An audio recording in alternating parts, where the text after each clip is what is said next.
একটু দেখেন, এই সেটির জন্য হচ্ছে আমার এটা অরিজিনাল থাকতে হবে। এই যে আমরা যখন ক্যামেরা চেঞ্জ করবো, জাস্ট ক্যামেরাটা এখান থেকে চেঞ্জ করবো, এটা অরিজিনাল থাকতে হবে। আচ্ছা, এরপরে আমরা যখন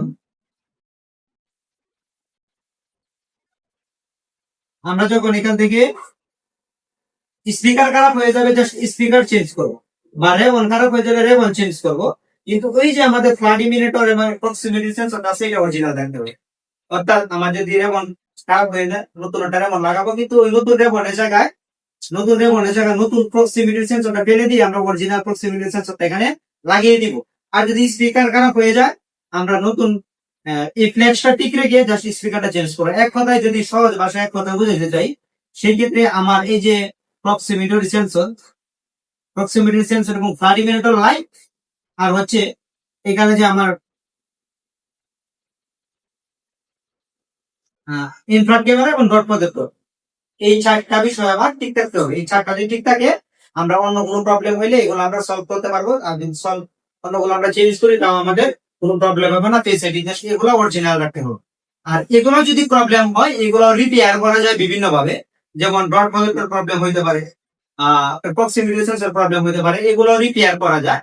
তো সেটা হচ্ছে আমরা নেক্সট ভিডিওতে স্টেপ বাই স্টেপ আলোচনা করবো, যদি এগুলো আমাদের অরিজিনাল না থাকে কি হতে পারে, বা এগুলো যদি চেঞ্জ করে আমরা যদি রিপেয়ার করতে পারবো কিনা, এই বিষয় নিয়ে আমরা বিস্তারিত নেক্সট ভিডিওতে আলোচনা করবো।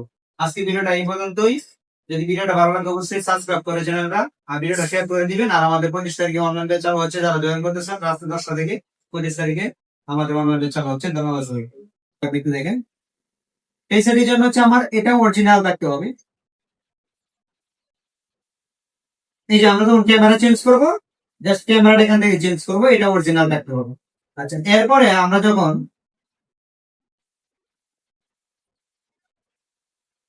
যখন এখান থেকে স্পিকার খারাপ হয়ে যাবে, জাস্ট স্পিকার চেঞ্জ করবো, বা রেবন খারাপ হয়ে যাবে, রেবন চেঞ্জ করবো। কিন্তু ওই যে আমাদের ফ্লাড ইমিনেটর এবং প্রক্সিমিটি সেন্সরটা আছে, এটা অরিজিনাল থাকতে হবে।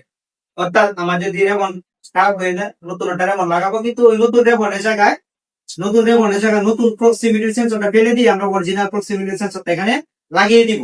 আর যদি স্পিকার খারাপ হয়ে যায়, আমরা নতুন এই ফ্ল্যাশটা ঠিক রেখে জাস্ট স্পিকারটা চেঞ্জ করবো। এক কথায় যদি সহজ ভাষায় এক কথা বুঝাইতে চাই, সেই ক্ষেত্রে আমার এই যে প্রক্সিমিটি